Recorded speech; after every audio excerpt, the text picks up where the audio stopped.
आप सभी लोगों का बहुत बहुत स्वागत है। और आज हम जिस रिएक्शन को पढ़ने जा रहे हैं वो एक बहुत ही इंपॉर्टेंट रिएक्शन है, एक बहुत ही खास तरह की रिएक्शन है। इस रिएक्शन का नाम है ऑसिलेटरी रिएक्शन।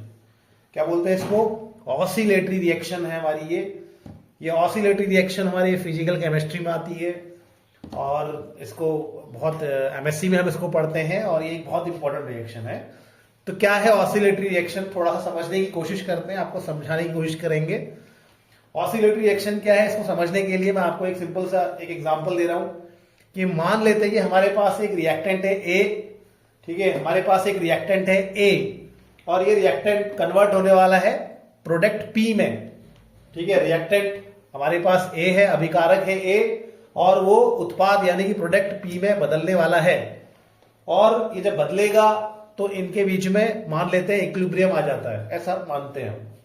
ठीक है, ये फॉरवर्ड और बैकवर्ड रिएक्शन है जो आगे पीछे चलती है। ऐसी रिएक्शन को हम कहते हैं रिवर्सिबल रिएक्शन और ये कुछ समय के बाद क्या आ जाती है, इक्विलिब्रियम में आ जाती है।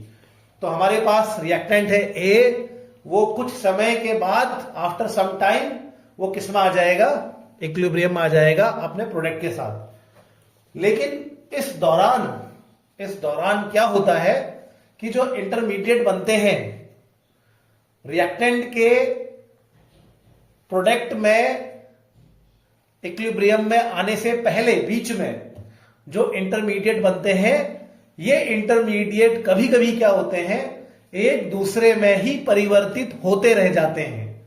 ये इंटरमीडिएट एक दूसरे में इंटर कन्वर्ट होते रह जाते हैं एक खास समय के बाद। पहले जैसे मैं यहां पे एग्जांपल लिखा है, आईएन एक इंटरमीडिएट है, आईएन माइनस है, वो आईएन माइनस क्या करेगा, आईएन प्लस में कन्वर्ट होगा, आईएन प्लस क्या करेगा, आईएन माइनस में कन्वर्ट होगा। तो ए अपने इक्विलिब्रियम में आ रहा है लेकिन इक्विलिब्रियम में आ नहीं पा रहा है, बहुत समय लग रहा है। और इस दौरान इस रिएक्शन के बीच में क्या हो रहा है कि जो इंटरमीडिएट यहां बनते हैं वो इंटरमीडिएट एक दूसरे में इंटर कन्वर्ट होते रहते हैं। ये इंटरमीडिएट एक दूसरे में लगातार एक दूसरे में बदलते रहते हैं, एक दूसरे में इंटर कन्वर्ट होते रहते हैं। और ऐसा लगता है कि जैसे रिएक्शन थम गई है, ऐसा लगता है कि अब ये रिएक्शन पूरी नहीं होगी, ऐसा लगता है कि ये इक्विलिब्रियम आएगा नहीं। ये इंटरमीडिएट ही आपस में एक दूसरे में इस प्रकार से परिवर्तित होते रहते हैं। ऐसी रिएक्शन को हम कहते हैं ऑसिलेटरी रिएक्शन। नाम बता रहा है ऑसिलेटरी रिएक्शन कि भैया यहां ऑसिलेशन चलता रहेगा, यहां चीजें स्विंग होती रहेंगी, यहां चीजें एक दूसरे में एक खास समय में बदलती रहेंगी और जो चीज शुरू हुई है उसको जिस चीज में बदलना है वो हो नहीं पा रहा है। ठीक है, तो एक बार दोबारा समझा देता हूं कि ये ऐसी रिएक्शंस होती हैं जहां पर इक्विलिब्रियम आ नहीं पा रहा है, इक्विलिब्रियम आने में समय लग रहा है। और इस दौरान इस बीच में during this reaction before reaching the equilibrium the intermediate एक दूसरे में क्या होते हैं, कन्वर्ट होते रहते हैं। इंटरमीडिएट का यहां पर इनका पीरियोडिक जो है वेरिएशन होता है इंटरमीडिएट का कंसंट्रेशन का।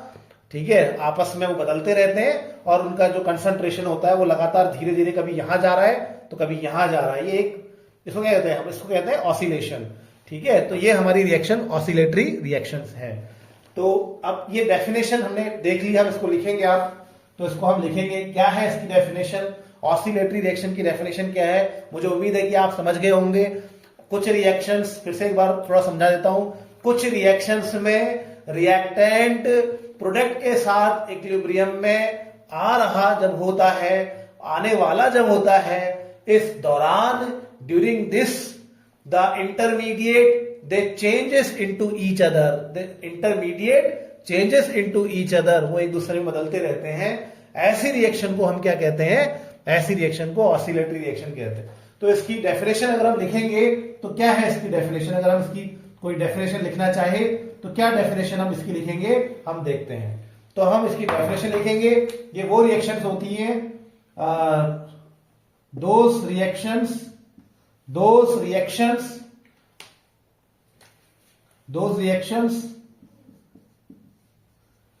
which या ऐसा लिखे these reactions before reaching those reactions which involves those reactions which before those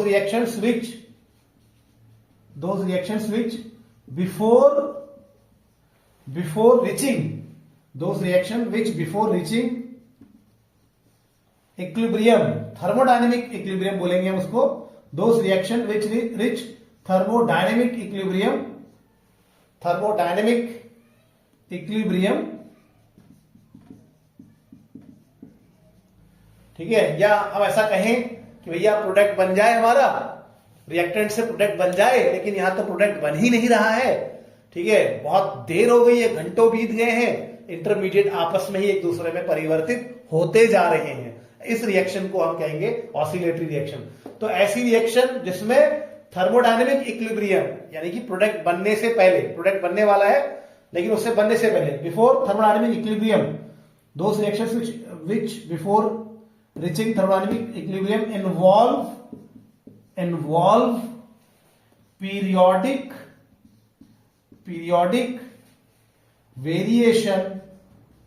involve periodic variation in the concentration of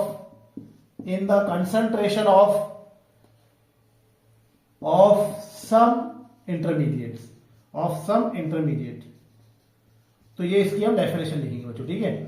तो क्या है कि भैया रिएक्टेंट प्रोडक्ट में बदलने से पहले या इक्विलिब्रियम में आने से पहले जो इंटरमीडिएट्स हैं वो आपस में लगातार एक दूसरे में परिवर्तित, मतलब दो इंटरमीडिएट लगातार एक दूसरे में परिवर्तित होते रहते हैं। ऐसा लगता है जैसे ये आपस में स्विंग हो रहे हैं, और इस रिएक्शन को हम ऑसिलेटरी रिएक्शन कहते हैं। तो इसका एग्जाम्पल अगर हम देखेंगे तो इसका जो बहुत इंटरेस्टिंग और बहुत जो सबसे पहला एग्जाम्पल रहा है वो है बीजेड रिएक्शन। इसका जो सबसे इंपॉर्टेंट एग्जाम्पल है, तो हमने ये डेफिनेशन लिख ली होगी आप लोगों ने ना। एग्जाम्पल अगर हम इसका देखते हैं तो इसका एग्जाम्पल क्या है, तो इसका एग्जाम्पल है बीजेड रिएक्शन।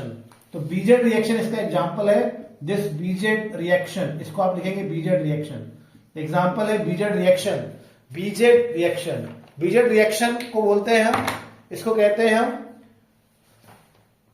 इसको कहते हैं ब्लोसो-जोबोटिन रिएक्शन। बहुत डिफिकल्ट नेम है, हम बीजेड रिएक्शन बोलेंगे इसको, इसका नाम पूरा लिख लेते हैं। इसको कहते हैं ब्लोसो BLOSOV, देख लेना स्पेलिंग,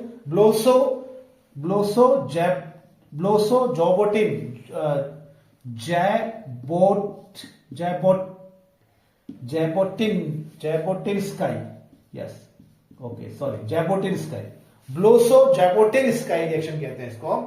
तो बीजेड रिएक्शन यानी कि ब्लोसो-जैबोटिनस्काई रिएक्शन ये है, ये इसका एग्जाम्पल है, ऑसिलेटरी रिएक्शन का एग्जाम्पल है। अब हम इस रिएक्शन को डिटेल में समझते हैं कि होती क्या है। तो ये रिएक्शन, ये दो वैज्ञानिक हैं, इन्होंने ये रिएक्शन करवाई, इन्होंने इस रिएक्शन को देखा, समझा, ठीक है, दोनों अलग टाइम पे किए, लेकिन मिला के हम इसको कहते हैं ब्लोसो-जैबोटिनस्काई रिएक्शन। तो ये रिएक्शन में होता क्या है, ये रिएक्शन में बहुत सिंपल सा काम इन्होंने सोचा कि होगा। इन्होंने क्या किया, इन्होंने एक्चुअली मैलोनिक एसिड, अगर मैं बहुत सिंपल सा लिखूं तो इन्होंने मैलोनिक एसिड लिया, ठीक है, मैलेनोइक एसिड इन्होंने लिया। मैलेनोइक एसिड को ये चाह रहे थे कि मैलेनोइक एसिड को ये ऑक्सीडाइज कर देंगे, मैलेनोइक एसिड को ऑक्सीडाइज कर देंगे with the help of cerium 4+ ion. ये क्या इस रिएक्शन में हो रहा है कि मैलेनोइक एसिड को सीरियम +4 आयन की सहायता से, मैलेनोइक एसिड को सीरियम +4 आयन की सहायता से ऑक्सीडाइज करने की कोशिश की जा रही थी। तो क्या होता है, अभी मैं इस रिएक्शन को लिखूंगा, अभी आपको बहुत सिंपल समझा रहा हूं, डेफिनेशन समझा रहा हूं कि मैलेनोइक एसिड को सीरियम +4 की सहायता से ऑक्सीडाइज करने की इन्होंने कोशिश की। इस ऑक्सीडेशन में कार्बन डाइऑक्साइड बनता है और आगे कार्बोक्सिलिक एसिड बनता है। तो मैं भी सिंपल लिखता हूं, कार्बन डाइऑक्साइड एसिड बन रहा है, सॉरी, कार्बन डाइऑक्साइड बनता है इसमें और कार्बोक्सिलिक एसिड बनता है। तो वो मैं अभी डिटेल रिएक्शन नहीं लिख रहा हूं, तो मैं शॉर्ट में लिख रहा हूं कि मैलेनोइक एसिड को सीरियम +4 से इन्होंने ऑक्सीडाइज करने की कोशिश की, और इसमें इनको जो भी प्रोडक्ट मिला, और इसके साथ साथ इनको क्या मिल रहा है, सीरियम +3 मिल रहा है। सीरियम प्लस 3 आयन मिल रहा है। सीरियम प्लस 4 सीरियम प्लस 3 में रिड्यूस हो जाता है। आप जानते हैं ना कि अगर कोई ऑक्सीडाइज हो रहा है, तो उसको जो ऑक्सीडाइज कर रहा होता है वो खुद क्या हो जाता है, रिड्यूस हो जाता है। तो सीरियम प्लस 4 इसको ऑक्सीडाइज करता है और खुद रिड्यूस हो जाता है, इसका खुद का रिडक्शन हो जाता है। तो मेलानोइक एसिड सीरियम प्लस 4 की हेल्प से, सीरियम प्लस 4 कंपाउंड की हेल्प से मेलानोइक एसिड को ये ऑक्सीडाइज कर रहे थे कार्बन डाइऑक्साइड में और कार्बोक्सिलिक एसिड में ऑक्सीडाइज कर रहे थे। और इस ऑक्सीडेशन में उनको मालूम चल रहा था कि यार ऐसा होना चाहिए कि सीरियम प्लस 4 जो है वो सीरियम प्लस 3 में कन्वर्ट हो जाना चाहिए और मेलानोइक एसिड बहुत ही सिंपल तरीके से ऑक्सीडाइज हो जाना चाहिए। लेकिन इन्होंने क्या देखा, इन्होंने ये देखा कि भाई हो क्या रहा है कि जैसे ही इन्होंने ये रिएक्शन मिक्सचर जैसे इन्होंने तैयार किया, जैसे ही मेलानोइक एसिड में सीरियम प्लस 4 कंपाउंड डाला और दूसरे भी चीजें ली थी इन्होंने, ठीक है, बोरेट भी लिया था इन्होंने, boric acid, sodium potassium borate भी लिया था, मैं आगे बताऊंगा। तो जैसे ही इन्होंने मेलानोइक एसिड में सीरियम प्लस 4 डाला तो इनको लगा कि भाई ऑक्सीडाइज हो जाएगा, इजी ऑक्सीडेशन होगा, ठीक है, रिएक्शन तुरंत हो जाएगी। लेकिन ऐसा हुआ नहीं।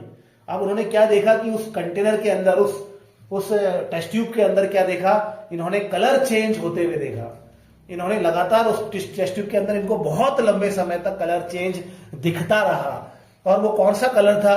कलर था सीरियम प्लस 4 का कलर होता है ऑरेंज येलो, ठीक है, इसका कलर होता है ऑरेंज येलो, और सीरियम प्लस 3 का कलर होता है कलरलेस। तो इन्होंने क्या देखा, इनको तो ये लगा कि भाई हो गया काम, मेलानोइक एसिड है उसमें सीरियम प्लस 4 डालेंगे, मेलानोइक एसिड में सीरियम प्लस 4 डालेंगे तो मेलानोइक एसिड ऑक्सीडाइज हो जाएगा, और मेलानोइक एसिड जब ऑक्सीडाइज हो जाएगा तो सीरियम प्लस 4 सीरियम प्लस 3 में भी रिड्यूस हो जाएगा, काम हो जाएगा, कलरलेस हो जाएगा हमारा सोल्यूशन। ऐसा इन्होंने सोचा, लेकिन ऐसा हुआ नहीं। जैसे इन्होंने मेलानोइक एसिड में सीरियम प्लस 4 और बाकी चीजें डाली तो हुआ ये कि वो कंटेनर के अंदर, उस टेस्ट ट्यूब के अंदर, उस बीकर के अंदर उन्होंने क्या देखा, लगातार कलर चेंज हो रहा है। कलर कैसे चेंज हो रहा है? वहां पर ऑरेंज कलर जो है, येलो ऑरेंज कलर जो है वो कलरलेस हो रहा है, फिर कलरलेस दोबारा येलो ऑरेंज हो जा रहा है, और फिर वो कलरलेस हो रहा है, फिर वो दोबारा येलो ऑरेंज हो जा रहा है। यानी कि हो क्या रहा था उस रिएक्शन में?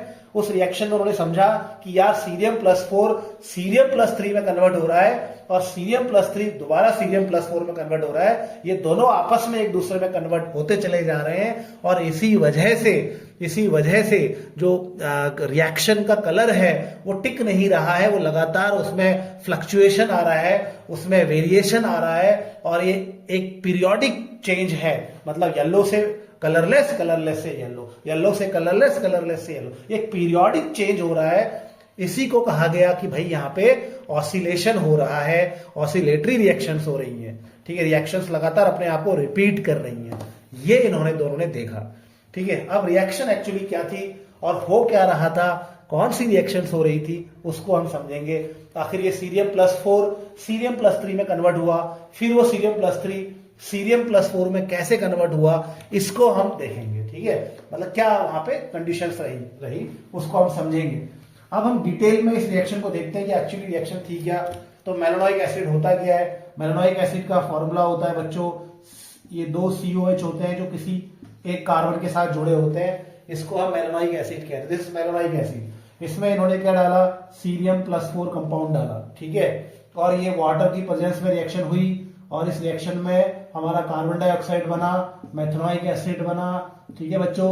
क्या बन रहा है? कार्बन डाइऑक्साइड बन रहा है, मेथनोइक एसिड बन रहा है, और सीरियम प्लस 4 रिड्यूस हो गया सीरियम प्लस 3 में, और यहाँ पे हमें H+ आयन मिल रहा है, ठीक है।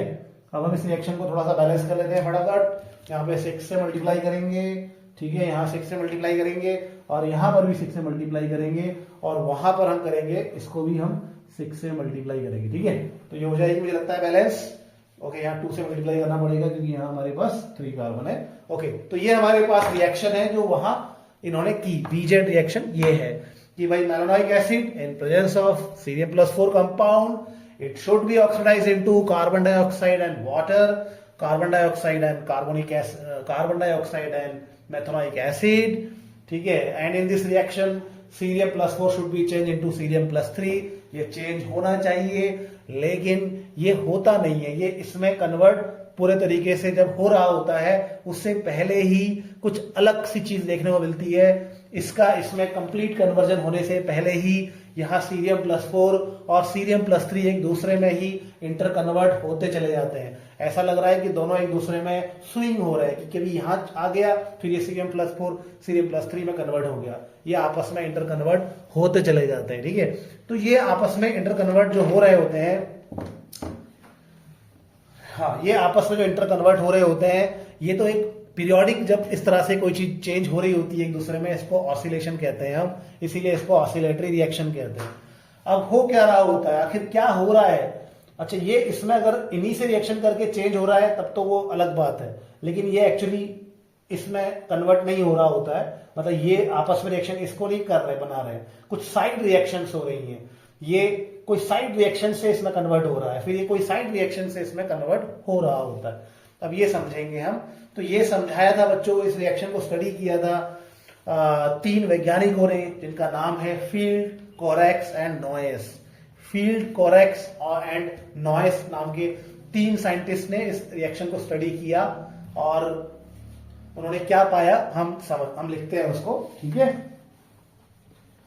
तो बीजेड रिएक्शन क्या है आपने समझ लिया होगा, आप लिख लेंगे। इन बीजेड रिएक्शन आप नोट कर लीजिए अगर आप नोट कर रहे हैं तो। In BZ reaction malonic acid is oxidized by Cm+4 compound. In BZ reaction, malanoic acid is oxidized by Cm+4 compound into carbon dioxide and methanoic acid, and this Cm+4 is reduced into Cm+3. Cm+4 is reduced into Cm+3. आप video को वापस करके इसको दोबारा repeat करके note कर सकते हैं। ठीक है, ड्यूरिंग दिस रिएक्शन लिखेंगे, during this reaction it is found that during this reaction it is found that the color changes periodically. During this reaction it is found that color changes periodically from orange yellow to colorless. Orange yellow से किस में change हो रहा होता है? Colourless, और vice versa लिखेंगे हम। तो ये आपस में क्या है? इंटर कन्वर्ट हो रहे होते हैं। ठीक है, and this change in colour is due to interconversion of, this change in color is due to, लिखते रहेंगे, this change in color is due to periodic, this change in color is due to periodic interconversion of Cm+4 into Cm+3. Cm+4 into Cm+3 में क्या होता है? Periodic conversion होता है। Okay, इतना इन्होंने देखा और वो कलर चेंज होता रहता है। ठीक है, अब हम बात करेंगे बच्चों कि ये मतलब फिर ये रिएक्शन हो कैसे रही है, फिर ये इसमें कैसे इंटर कन्वर्ट हो रहा है और साइड रिएक्शंस क्या क्या है उसको समझेंगे। आप लिखेंगे, आप नेक्स्ट लाइन से, the above reaction is started by,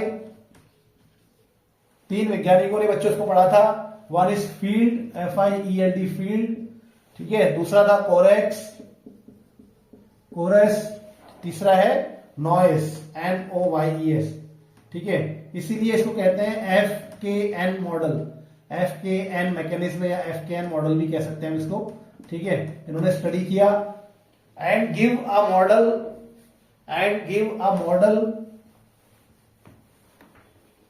तो इन्होंने एक मॉडल दिया, उन्होंने बताया कि ऐसे हो सकती है reaction, and give a model, इसको लिखते रहेंगे, and gives a model known as क्या मॉडल का नाम क्या था?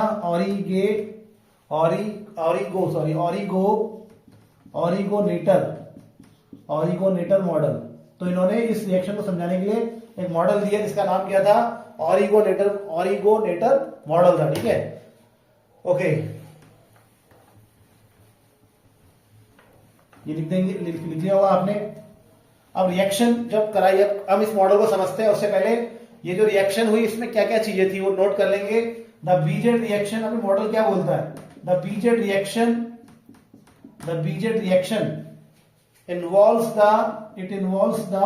क्या क्या होता है इसमें?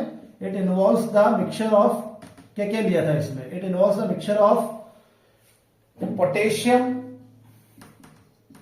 It involves the mixture of potassium borate लिया था, ठीक है। दूसरा सीरियम 4 कंपाउंड लिया था, ठीक है, या सीरियम 4 आप कह सकते हैं, सल्फेट बोल सकते हैं। कौन सा कंपाउंड था? सीरियम 4 सल्फेट, सीरियम +4 सल्फेट था। और हमारा जो ऑर्गेनिक कंपाउंड है वो था, ठीक है, ऑर्गेनिक कंपाउंड हमने लिया था। और क्या लिया था? And dilute sulphuric acid and dilute H2SO4 ये लिया था, ठीक है। तो ये हमारे इस पीरियड रिएक्शन के अंदर चीजें थी, मैंने आपको पीछे रिएक्शन बताई है, उस रिएक्शन में हमने ये सारी चीजें देखी है। मैं मिटा रहा हूं इसको, नोट कर लें। अब नेक्स्ट लाइन से लिखेंगे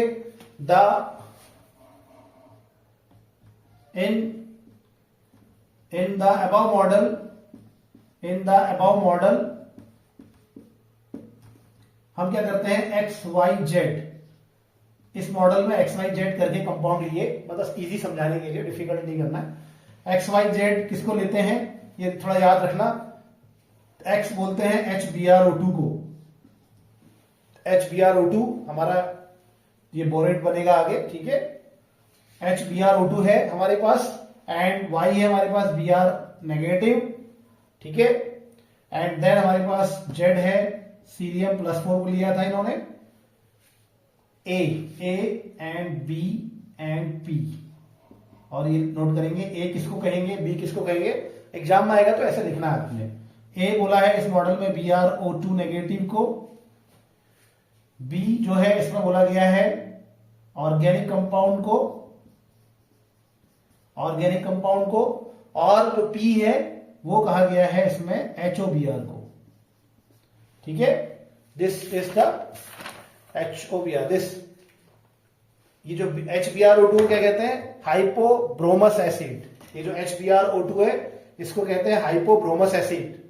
ये तो आप जानते हैं ब्रोमाइड आयन है, ये सीरियम का कंपाउंड है, ये आपका बोरेट आयन है, ये भी हम जानते हैं। आगे आप देखेंगे इसमें क्या है, तो हमने समझ लिया है कि ये क्या है, ये हमारा XYZ ABP क्या क्या है, इसको हम समझ चुके हैं। अब हम इस मॉडल में किस तरह की रिएक्शंस बताई गई है उसको देखते हैं। तो बच्चों आप तो समझ ही गए हैं कि क्या होता है। होता क्या है कि जो हमारा ऑर्गेनिक कंपाउंड है, अगर मैं आपको सिंपल बताऊं तो जो हमारा ऑर्गेनिक कंपाउंड है उसमें क्या पड़ता है? सीरियम +4 पड़ता है। तो ऑर्गेनिक कंपाउंड में हमारा सीरियम +4 पड़ेगा, और ऑर्गेनिक कंपाउंड हमारा किसमें कन्वर्ट हो जाएगा?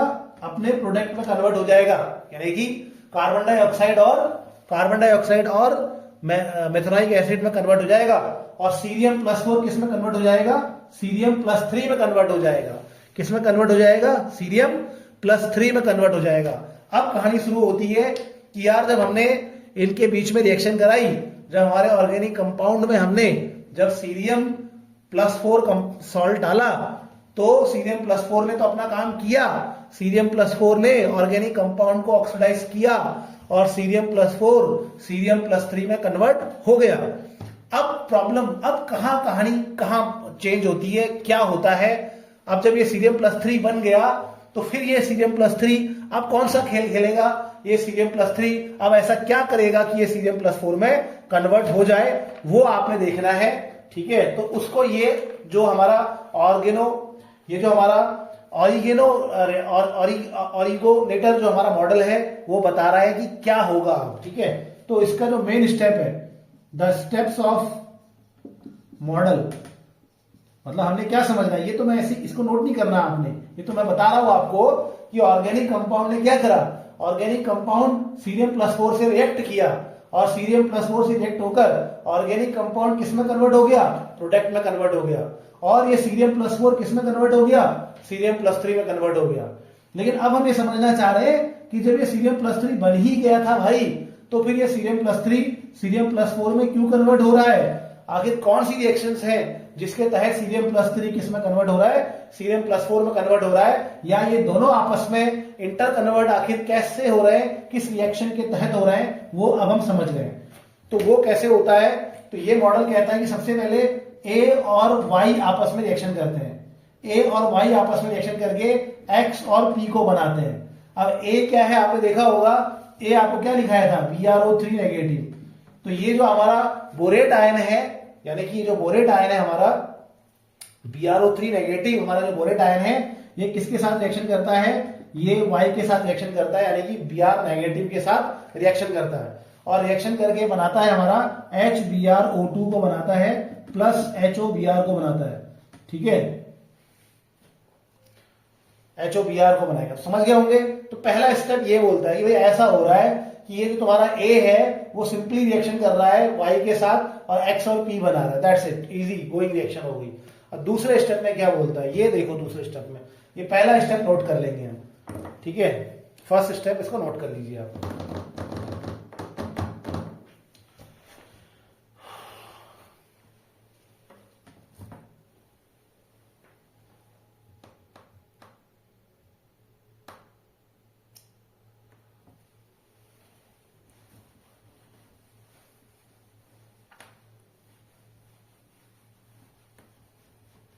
अब दूसरे स्टेप में क्या होता है,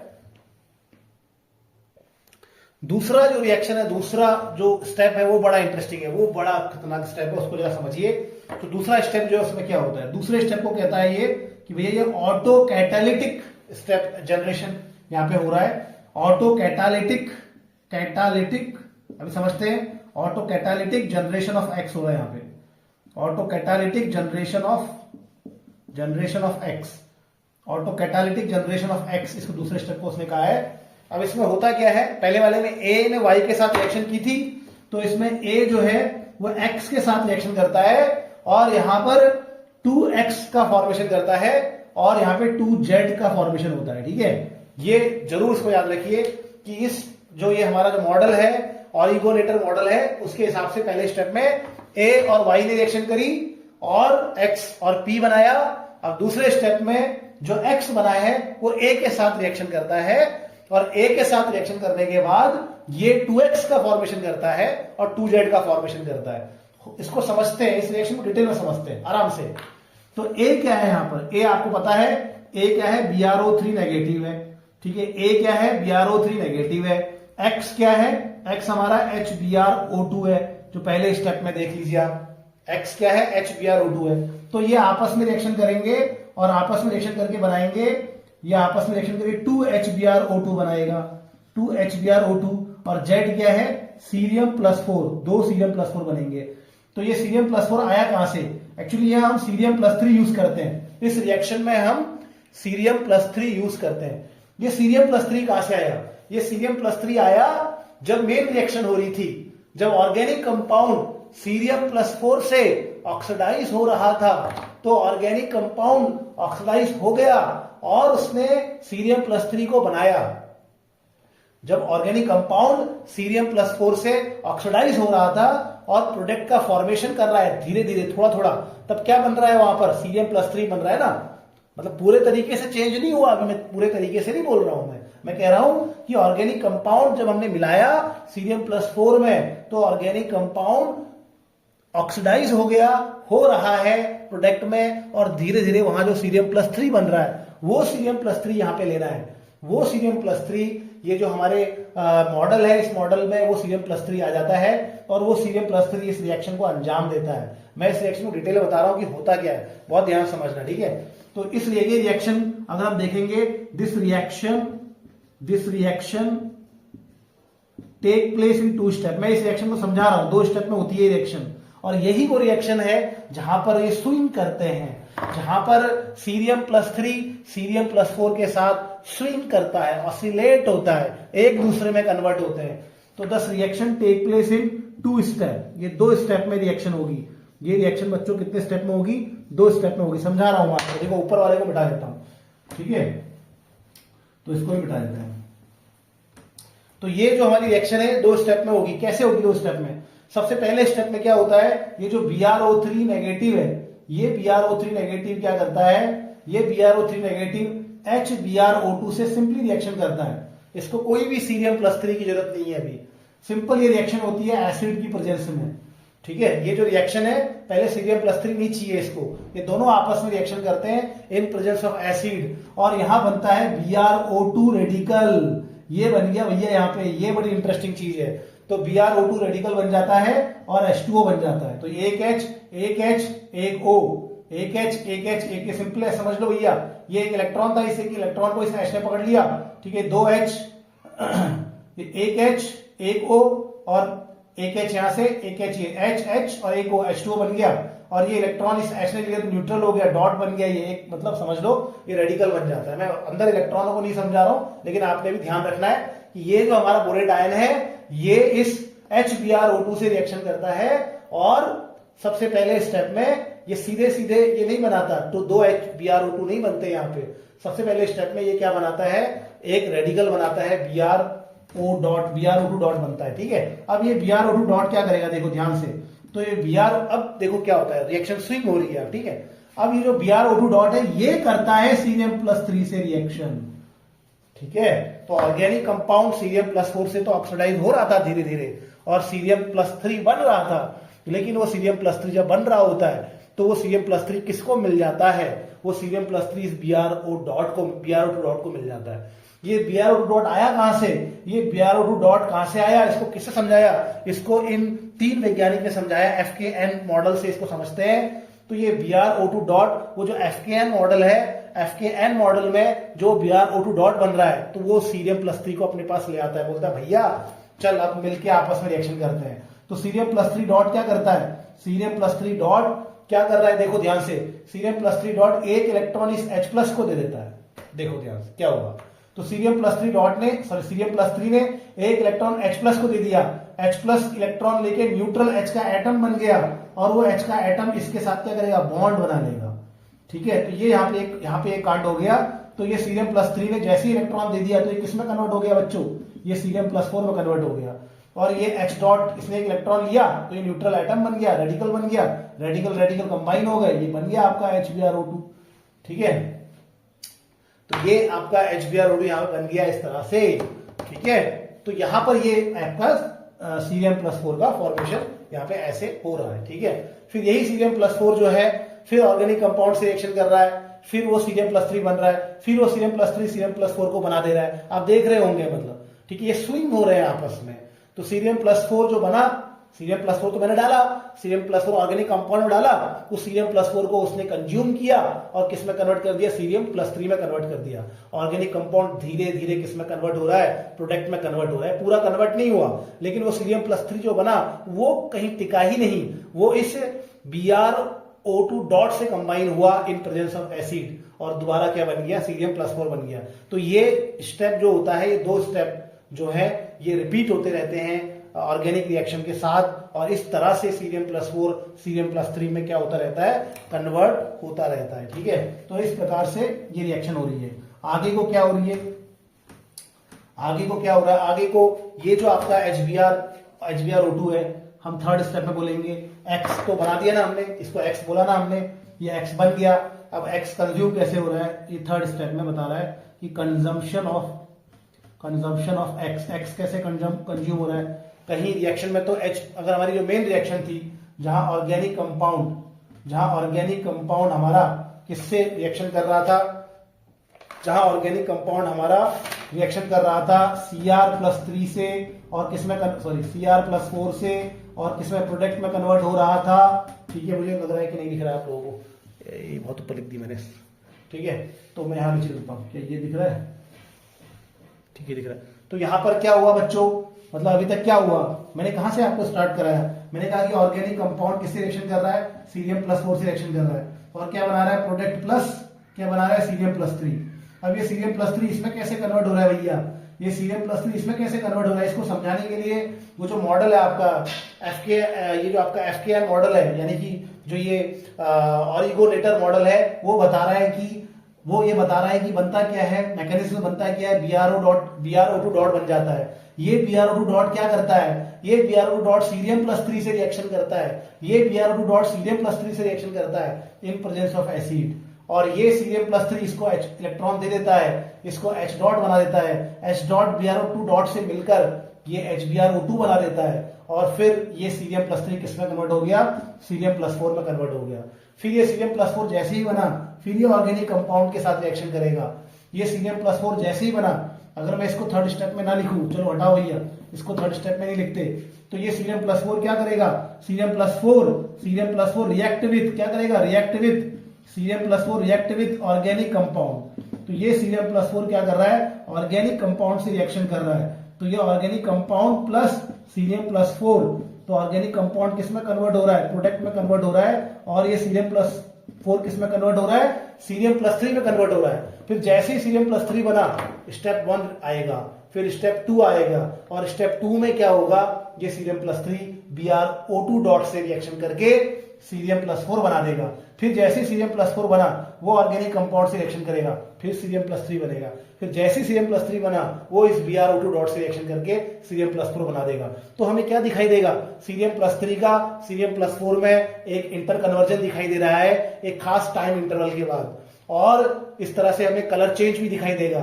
Cm+4 येलो कलर का होता है, Cm+3 कलरलेस होता है, तो ये colourless to colour yellow colour में इंटर कन्वर्जन मुझे दिखाई देगा। ओके, अब आप बोलेंगे मेरे को सर कि ये HBrO2 तो यहाँ पे रिएक्शन में है ही नहीं, इस रिएक्शन में कहीं भी HBrO2 नहीं होता है, इसलिए हमें इसका कंजम्पशन वाली रिएक्शन को भी वो बताता है कि ये कंज्यूम कहां पे हुआ, ये इसका कंजम्पशन कहां पे हुआ, कंजम्पशन ऑफ HBrO2, तो ये HBrO2 कहां पर कंज्यूम हुआ, इसको भी ये जो मॉडल है वो बता रहा है। क्योंकि मुझे लगता है इसके नीचे दिखेगा नहीं, इसलिए मैं इसको ऊपर मिटा देता हूं। तो ये जो HBr2 बना है, HBrO2 बना हुआ है बच्चों, ये HBrO2 क्या करता है, ये HBrO2 ये X है, ये Y के साथ रिएक्शन करता है, और यहां 2P बना देता है। सिंपल ऐसा हम देखेंगे तो ये HBrO2 क्या करता है, Y के साथ रिएक्शन करता है, Y क्या है, Br नेगेटिव आयन, और उसके साथ रिएक्शन करने के बाद 2HBrO बना देता है, 2HBrO, ठीक है, 2HBrO का फॉर्मेशन करेगा। फिर ये जो HBrO है, ये HBrO टिकेगा नहीं, इस तरह से ये HBrO2 जो है HBrO में कन्वर्ट हो गया, या एक और तरीके से होता है, ठीक है, HBrO2 एक और तरीके से कंज्यूम होता है, वो BrO3 नेगेटिव में भी कन्वर्ट हो जाता है और HBrO को बना देता है, ठीक है, HBrO को बना देता है बच्चों। तो इस प्रकार से हमारा HBrO2 ये टिकता नहीं है, ये कैसे आगे कन्वर्ट हो जाता है वो हमने देख लिया है, ठीक है। तो इस प्रकार से बच्चों ये रिएक्शन होती है, ये हमारी रीजन रिएक्शन का मैकेनिज्म मैंने आपको पूरा बता दिया, और मैंने बता दिया कि क्या है आपकी ऑसिलेटरी रिएक्शन। हो सकता है थोड़ा सा कंफ्यूजन आपको करे, कोशिश कीजिएगा समझने की, थोड़ा तेज बोला इसके लिए माफ कीजिएगा, और थोड़ा स्लो कर लीजिए रिएक्शन को या फास्ट कर लीजिए। कहीं अगर डाउट होगा तो मेरे से पूछिए, ठीक है। इसी उम्मीद के साथ कि बेहतर होगा अगला दिन, आने वाला दिन। हर कोई ना कोई ऐसा व्यक्ति होता है जो आपसे उम्मीद लगाए हुए बैठा होता है, जो आपको मिसाल बनाए बैठा होता है। इसीलिए कभी भी जीवन में अगर दुख आए, जीवन में अगर कष्ट आए, तो हारना नहीं, गलत राह में नहीं जाना, क्योंकि कई लोग हैं ऐसे जो आपको अपना मार्गदर्शक मानते होंगे, कई लोग होंगे जो आपको प्यार करते होंगे, मोहब्बत करते होंगे, उनके लिए आपको सही राह में टिके रहना है। तो इस क्या कह सकते हैं, इस थॉट के साथ हम अपनी क्लास को आज यहाँ पे समाप्त करते हैं। धन्यवाद।